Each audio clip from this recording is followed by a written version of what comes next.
अरे क्या हुआ भाभी?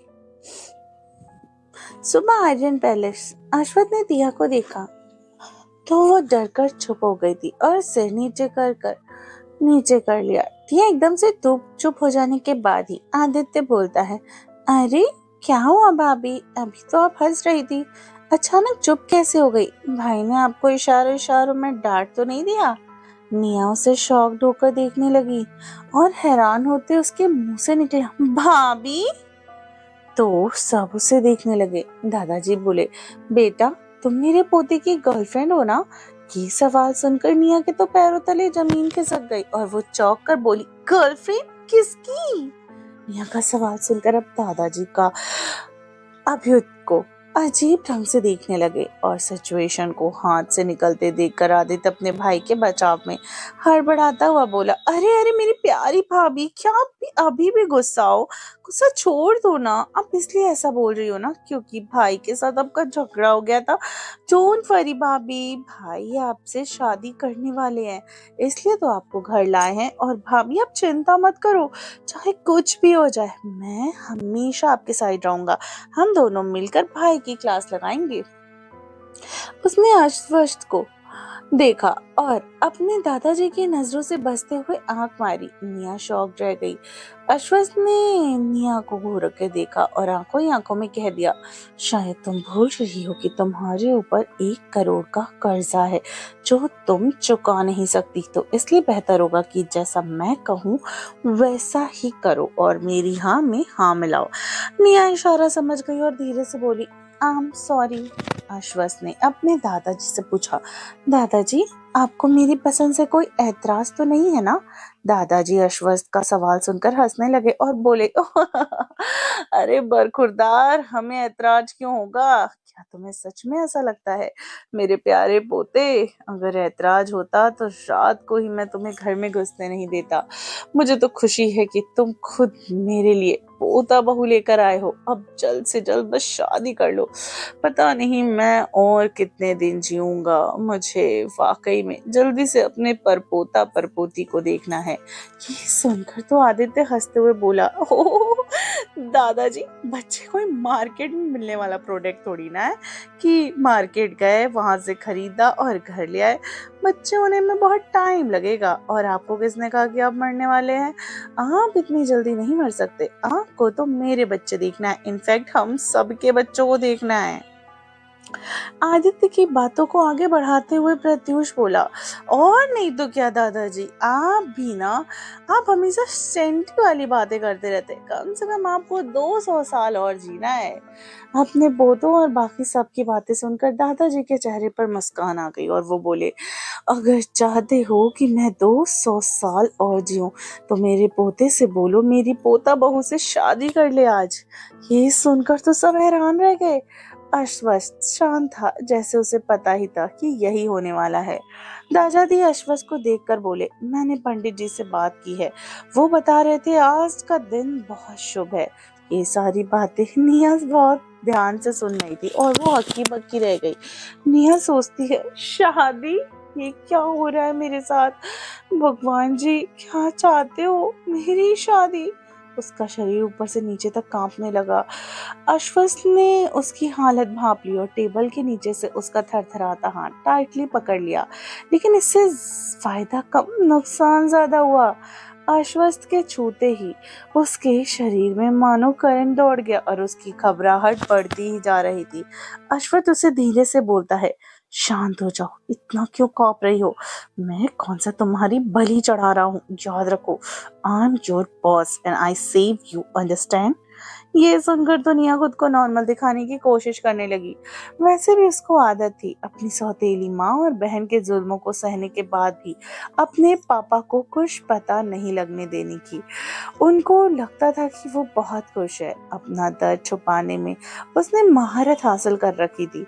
अश्वथ उसकी उंगलियों के एक्यूप्रेशर पॉइंट्स को दबाने लगा। अश्वथ के छूने से ही निया घबरा रही थी, उसके दिल में तूफान उठ रहा था, पर अश्वथ का टच उससे नेगेटिव या बिल्कुल नेगेटिव वाइब नहीं दे रहा था, बल्कि पॉजिटिव वाइब ही फील करा रहा था। आदित्य तो खुशी से चिल्ला पड़ा। ओह, बोला, कहा दादाजी? ओ माय गॉड, मेरे भाई की शादी आज ही होगी? वाह वाह वाह, मेरे भाई की शादी! पर दादाजी, इतने कम टाइम में तो? आदित्य की बात को पूरा बीच में ही रोकते हुए और दादाजी उसकी बात को बीच में काटते हुए बोले, तुम सबको तो पता ही है इस शादी की तुम सबको तो पता ही है कि इस शादी को हम सीक्रेट ही रखेंगे। मेरी पोता बहू को नुकसान पहुंचाने वाले बहुत है और मैं ऐसा कुछ नहीं चाहता। ये सुनकर अश्वस ने दादाजी को समझाने की कोशिश की। मुझे इससे कोई फर्क नहीं पड़ता दादाजी, पर हम कब तक छुपा कर रखेंगे? एक ना एक दिन तो सबको पता ही पड़ जाएगा। फिर मेरे होते हुए कौन हमारा नुकसान कर सकता है? आदित्य चिढ़ते हुए बोला, कौन कर सकता है का क्या मतलब? हम सब जानते हैं ऐसा कौन कर सकता है। आई थिंक दादाजी इज राइट। कुछ घंटों बाद आर्यन पैलेस में सब खुशी से चहक रहे थे और पागलों की तरह चिल्ला रहे थे। अलग तरह की धूम मची हुई थी, लेकिन निया सदमे में थी। उसे तो यकीन ही नहीं हो रहा था कि उसकी शादी हो गई थी।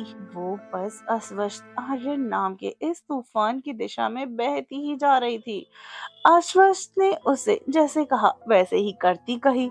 उसकी शादी बस कुछ लोगों की मौजूदगी में ही घर के सदस्यों और आश्वस्त और आदित्य के कुछ क्लोज फ्रेंड जो फिलहाल पीकर टुन पड़े थे, जैसे आश्वस्त की नहीं उनकी ही शादी हुई हो।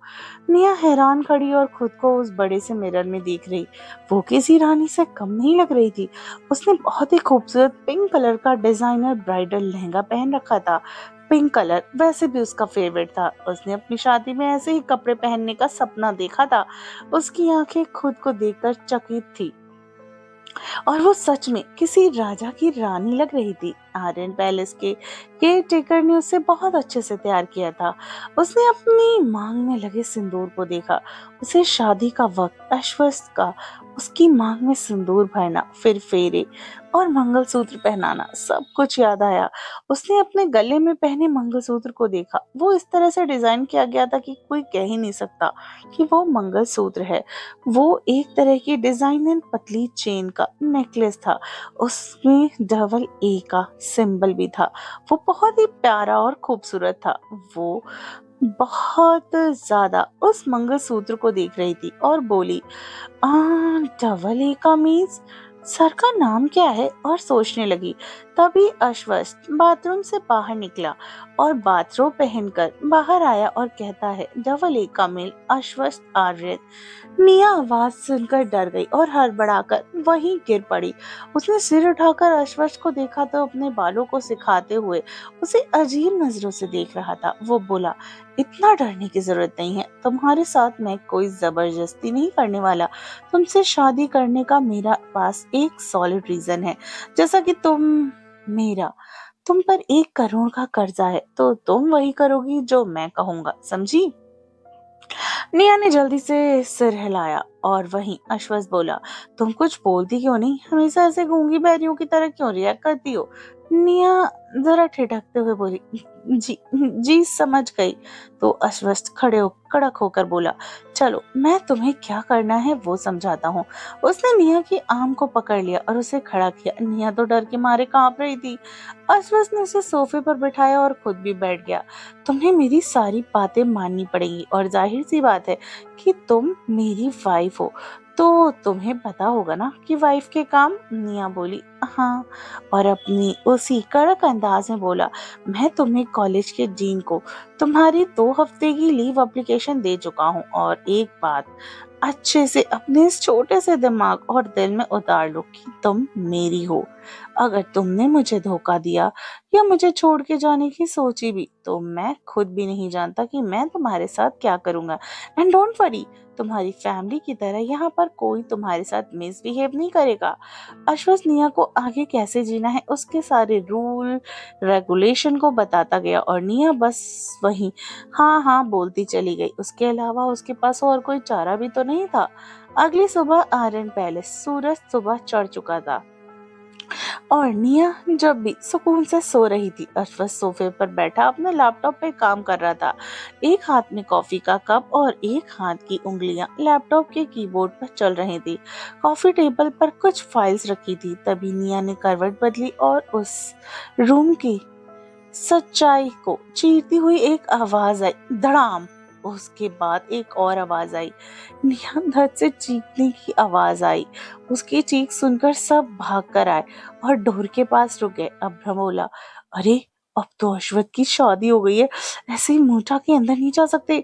ऐसे जाना मतलब उनकी प्राइवेसी को डिस्टर्ब करना। ओजस बोला, आई थिंक ये चीज किसी और की मामले की है।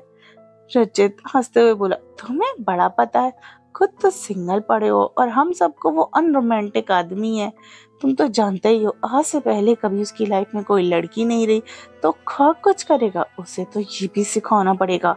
ओहस बोला, अरे भूलो मत, तुम भी तो भी सिंगल हो। और हंसने लगा, आखिर क्यों करी अश्वथ ने निया से शादी? क्या ये सिर्फ चावी से बचने का एक तरीका था, या फिर सच में आश्वस्त को निया पसंद थी? क्या अपने इस नए घर में भाभी, बहू, बीवी की भूमिका निभा पाएगी निया रानी? तो चलिए जानते हैं कहानी में क्या होगा। और गाइस, अगर आपको स्टोरी पसंद आती है, चैनल को सब्सक्राइब कीजिए, स्टोरी को लाइक और कमेंट करना बिल्कुल भी मत भूलिए। मिलते हैं कहानी के अगले एपिसोड में। अपना ख्याल रखिए।